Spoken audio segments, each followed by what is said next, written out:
Tapi yang banyak orang lakukan tidak sadar, mereka ingin supaya jangan sampai orang lain tidur di sana lagi. Lah inilah kritik-kritik yang destruktif dan harus kita lawan orang-orang seperti itu. Jadi sebelum kita melakukan campaign, tentunya kita harus paham terlebih dahulu segmen market kita. Kalau bertahan saja Anda tidak mampu, bagaimana Anda ingin berkembang? Wah, ini paling penting. Kalau kita tidak bertumbuh berarti kita mati. Nah, itu akan jadi hebat.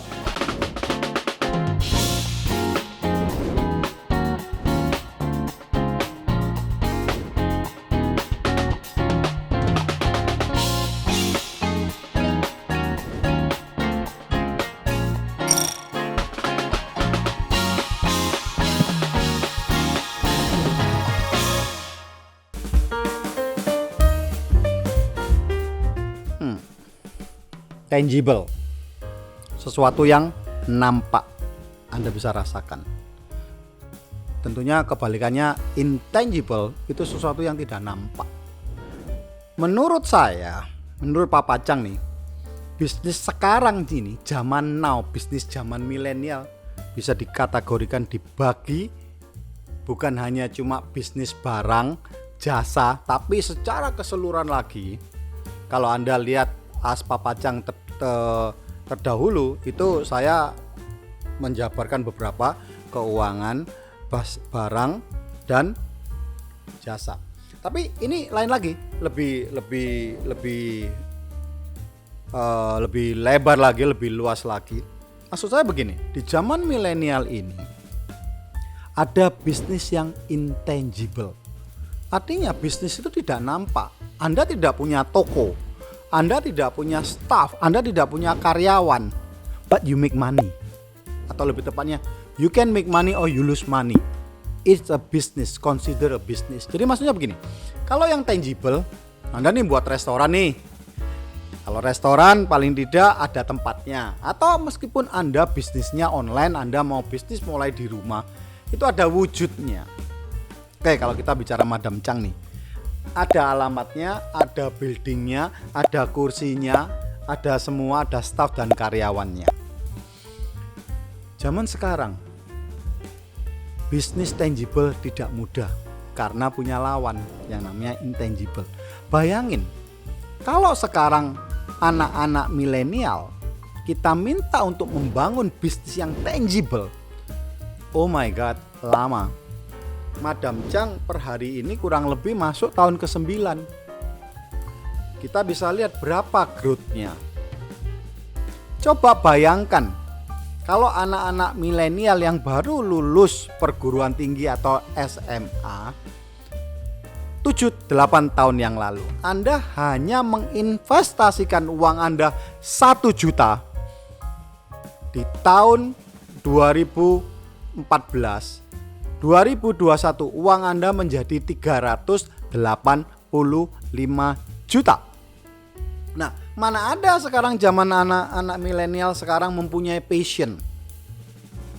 Sedikit demi sedikit, 10.000 demi 10.000 keuntungan Anda simpan dan menjadi 1 juta. 1 juta dikumpulin jadi 100 juta. 100 juta dikumpulin jadi 1 miliar.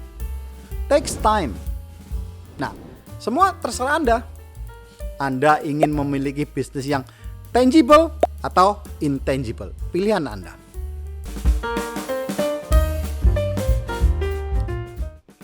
Bisnis ini esensinya kan make money, bener nggak ya? Jadi menurut saya terkait dengan pertanyaan yang pertama, jadi bisnis bagus yang mana? Tangible atau intangible? For me, bagi saya nggak penting mau nampak atau nggak nampak. Yang penting Anda make money. Tapi sekali lagi saya sampaikan di sini, saya tidak meminta atau menganjurkan atau mengajarin para subscriber untuk tidak bisa buka bisnis gitu loh ya. Tapi semua tergantung dari profilnya masing-masing. Tapi yang ingin saya jelaskan adalah esensi daripada bisnis adalah make money.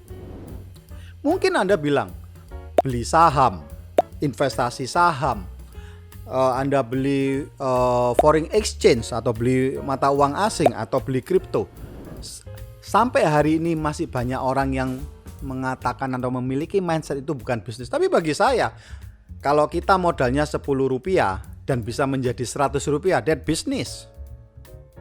Tapi apakah bisa diterima bagi orang tua Anda? Karena sudah zamannya beda. Bagi kaum milenial untuk melakukan bisnis intangible, ini tidak mengenal jam. Anda bisa bangun jam 12 and still make money miliaran dolar.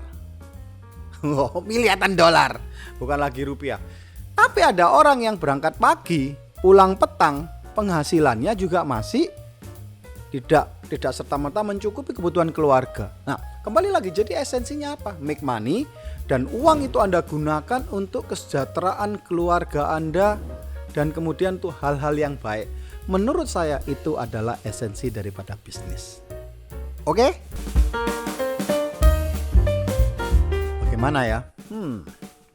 Kembali lagi kepada mindset, cara berpikir kita. Menurut saya, orang itu bisa stres kalau bisnis atau investasi. Investasi bisa di mana aja. Investasi ke toko sebelah teman Anda, ke saudara Anda, ke siapapun di pasar saham atau ke kripto yang sekarang lagi hype luar biasa. Semua orang berbicara tentang kripto. Seberapa kuat mental Anda? Ya, kalau menurut saya, kalau cara berpikirnya Anda bisnis pasti untung, pasti Anda nggak akan kuat. Karena bisnis ada ruginya, ada profit, ada loss. Maka itu di pembukuan itu bukan profit statement, profit and loss statement. What does that mean, man? Artinya untung dan ruginya. Jangan terus kalau bisnis tidak berharap ada kerugian, dan kalau rugi stres, bisnisnya sepi stres, beli saham kalau turun stres. Ada loh teman saya yang begini, untungnya itu sudah miliaran, tapi begitu dia ruginya disambit ratusan juta. Misalnya begini, teman saya itu untungnya misalkan 1 miliar nih, diambil 20% dibalik ke pasar, rugi 20% dari keuntungan itu, kan berarti masih untung 80%. Dia udah stres. Ini berarti mentalnya atau mindsetnya kurang tepat. Apalagi ketika bisnis. Bayangin, di dalam bisnis kalau Anda mau buka satu resto atau buka satu kantor, bayangin Anda harus sewa satu ruko. Ya, kalau sewa satu ruko ya bayarannya bayar ke yang punya ruko, nggak boleh kan harian, nggak boleh mingguan, nggak boleh bulanan, biasanya tahunan. Minimal 1 tahun. Anggaplah Anda bayar rukonya 200 juta. Belum lagi interior desainnya, belum lagi bayarin staffnya. Dan 1 tahun kemudian tidak jalan, minimal Anda bisa rugi 300-400 juta. Siap atau tidak? Jadi di dalam bisnis, coba bisa dilihat di dalam Aspapacang sebelum-sebelumnya sudah saya paparkan. Kalau Anda tidak siap rugi, jangan berbisnis, karena semakin rugi Anda semakin stres, depres, dan ujung-ujungnya tinggal nama Anda. Tidak ada aturan yang pas kapan exactly kita harus expand. Jadi begini, mengambil contoh Madam Chang. Madam Chang begitu buka, tidak langsung serta-merta invest kiri kanan buka di mana-mana. Ini cuma masalah style. Anda bukan saya, atau sebaliknya saya bukan Anda.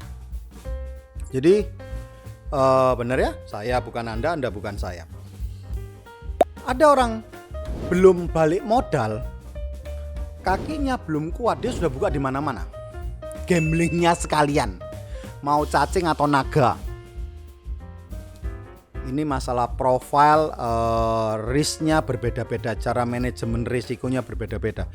Tapi ada orang yang mungkin seperti saya ingin memastikan dulu satu bisnis ini kuat terlebih dahulu, dan kemudian kita baru expand. Itu pun kalau sama industrinya. Tapi ada lagi juga orang, ya dia masuk industri F&B, kemudian masuk manufacturing, masuk jasa, dan semua hampir bersamaan. Ya pertanyaannya sekali lagi, kalau untung barengan, kalau rugi bisa rugi barengan, atau subsidi silang atau apapun itu. Jadi menurut saya yang paling pas menurut Pak Pajang nih, kapan kita ekspansi? Kalau kita sudah solid bisnisnya, dari perputaran, dari secara sistem, dari the man behind the gun yang merunning semua ini sudah oke, dan saatnya kita berpikir expanding.